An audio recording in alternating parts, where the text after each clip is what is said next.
Okay, so, really pleased with the game on a lot of areas. Um, in a challenge of, not a SEC opponent, to come in and play really well and then to be up half at a lot and not come out flat in the third quarter, which felt like we did the week before. And a lot of guys got to play at the end, guys that usually don't get to play that practice really hard here. So that was all good. So very pleased with a lot of that. Pleased with, a lot of the new players. We're in week one. There was some ups and downs with those guys. I mean, I said today, if you think about it, outside of Luke's short run, every touchdown run, every touchdown pass, every touchdown reception, every return for a touchdown, and every kick was made by a portal player from this offseason. So it's a lot of guys doing right for 59 points. So good place to transfer to. Questions? Lane, what can you tell us about Luke Altmaier's injury status? Anything learned on that since Saturday? Yeah, he was out there today. I think he'll be all right. And so we're just going to push forward the way that we've been going. And we're 2-0. And so, we'll figure out who goes first, at some point later in the week, probably. Question? You talked about the advantages last week of Luke having that full week to prepare, kind of going back to the model where you don't know.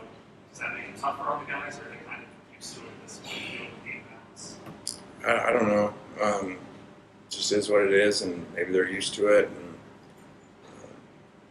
so, both guys did some good things. Both guys got some things to improve on. So, we're just going to keep pushing along. From a scheduling standpoint, you're glad at this point that you're playing another Power 5 team and you're going on the road, doing something different, you maybe learn more about where your team is or isn't at this point? Yeah, as long as we win, then that's all good. But no, this is a different set of obstacles. Really talented team that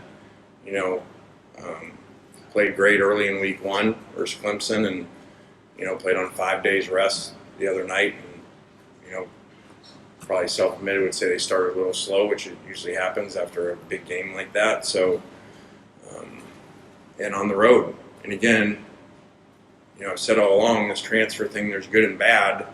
Everything's new. So now I got to go on the road with all these guys that never been on the road with us, and the challenges that come with that. So it'll be a very big test for us. What's good right now is what you need to work. I mean, defensively, for the most part, we've played really well. We got to play better technique on defense, tackle better, and we're going to get tested a lot more as this week comes and continuing on. So offensively, I think we're big little. I think we make, which is probably what you would have guessed would happen with all these new players on offense and different quarterbacks. We're kind of big little. We'll make really good plays, but then we won't do the little things. And so there's a lot of inconsistency there. You can see the numbers on third and fourth down, 33% I think for the game, shows you that. And we played really bad on special teams the first week, and it was really cool because our guys accepted the challenge and played lights out on special teams for the most part Saturday. Lane, what did the film show you that maybe wasn't recognizable live between your two quarterbacks and what they did good and what each one of them did bad? I think that as you really analyze things, there's some things where they could have done better read-wise, and then you always analyze, or I do, as a coach, what could we have done better. And a few of the things were, maybe in 2 minutes that we hadn't had a lot of reps at. They hadn't seen all the different looks that happen. And when you're a young quarterback, you don't have any storage space, of years playing before of things happening. So, but I think, one of the things you don't notice as they do manage the game as far as, like, for us, we're different than a lot of teams, where you just huddle and say a play. Like, you got to have tempo. You got to memorize things from the signals to give to the line, that aren't in the signals. So there's people think it's really easy to play in up-tempo systems, and some probably are, where you signal everybody what to do. We've done that before, but we don't do that nowadays. So there is a lot on the quarterback, and they've done well with that. What has Jay Williams been able to do this fall to kind of elevate himself to where he's at? He just had a great camp, and got hurt in that first game, and so hasn't played, probably as well as he would have otherwise. So he's been a little bit up and down through 2 games since that injury. But he's been a great surprise, because he had such an awesome off season that he changed himself physically a lot. And I think that speaks to how we run our program. You guys have been here, it doesn't matter how old you are, where you're from, if you transferred, if you didn't, how many stars, whatever. We look to find the best players that help us win over the course of the season, even if that means, you may struggle a little early playing a young guy. It's the best thing for the entire season. On the flip side, well, how would you say these first 2 games? And I know that high on the 2 on camp, what did you see now? Yeah, a unique player. No disrespect, we really haven't had a D tackle since we've been here that's explosive like this. That looks like what you always have to prepare against, in the SEC. That usually, there's a number of these guys around in the conference. So, he got dinged up, or we would have kept playing him in a different game in the second half. But just talking to him, he was good to go, but not great. So I just held him in the second half. But he's doing a great job, and he's a really cool kid to be around. What's kind of just your confidence level going into this first road test? It's set a challenge, so it doesn't really matter what my confidence is.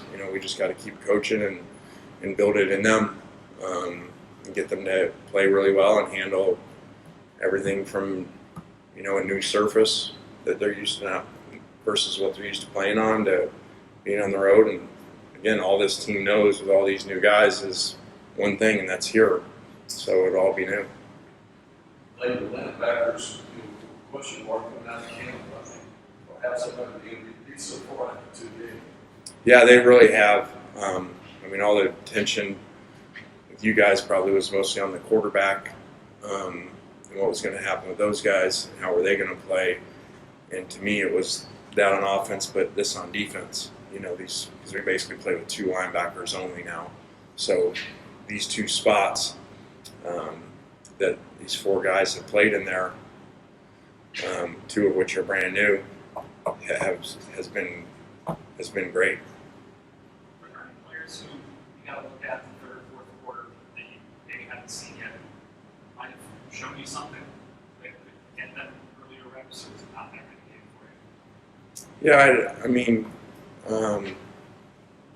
in games like that, you get opportunities to perform in a game, and see, and some guys go in and don't play as well as they practice, and that we showed those what they can learn from. Guys that think they should be playing well. Like we say around here, we got guys you think you should play 60 plays. Well, if you can't do 4 right, when you play for 4, how are we supposed to put you in for 60? So that Taiwan Malone, did really well playing in there. Haven't been his most plays he's ever played. Did a good job, so I'm sure there's others, but he stands out. You were looking for improvement first week to second from the offensive line. Did you get what you were looking for? I thought they played okay. Way too many holding penalties. So I thought we were inconsistent up there. Lane, you get a lot of questions about the defense and how well they're playing. What have you seen from Chris Parker, who's the guy that's kind of shifting the gears on this, moving into the role of coordinator? Yeah, Chris has done a great job. Obviously, first time coordinating, and you're in the SEC. That's a big challenge, and it was good he was here, so he was involved so much in the game planning with Durkin, and they did a great job last year. So he's done a really good job. The players played really hard for him, and we've done a good job at looking at different things and fitting different pieces because we do have some things that we've had to do a little outside the box, like the linebackers, for instance, and moving positions. You mentioned it a little earlier, but besides just the virtual rating for all these guys, what challenges of this whole road trip that you guys have done? What are those kind of challenges? Just Well, I mean, it's just really travel and focusing on, what we need to focus on and not get out of whack because you're in a different stadium, and this game's on ABC or whatever, and, just these guys understand it none of that matters. And they just need to perform really well, which we have at times. And like I said, it's a very talented room of players. And probably collectively, from a lot of numbers, the most talented in our 3 years of being here. Maybe not the superstars, but they got a long ways to go. I know you guys don't look outside the program much. Do you address with the team, upsets in college football, that sort of thing that's going on to kind of keep them in a place, or is that something that you don't use as motivation? I really don't. I'm sure a lot of people do. So I didn't say anything. I mean, I didn't say before the game, like, hey, look what happened today, and because, again, it was a faceless opponent, was the way we approached the week, and they did a good job at that. But I mentioned in commending them after the game, there's other examples, especially 3 pretty notable programs, that, didn't take care of business earlier in the day. So I commended them on doing that and not letting these guys hang around and play one of those games, not just that you lose, but one of those games that's even, you're not pleased with. And that's the same opponent that I think was here before, and we were down at halftime to them. So one time we played them before. And according to the records, actually lost the game. So we're actually now 1-1. Are you surprised with the parity in college football and that some of these upsets happen?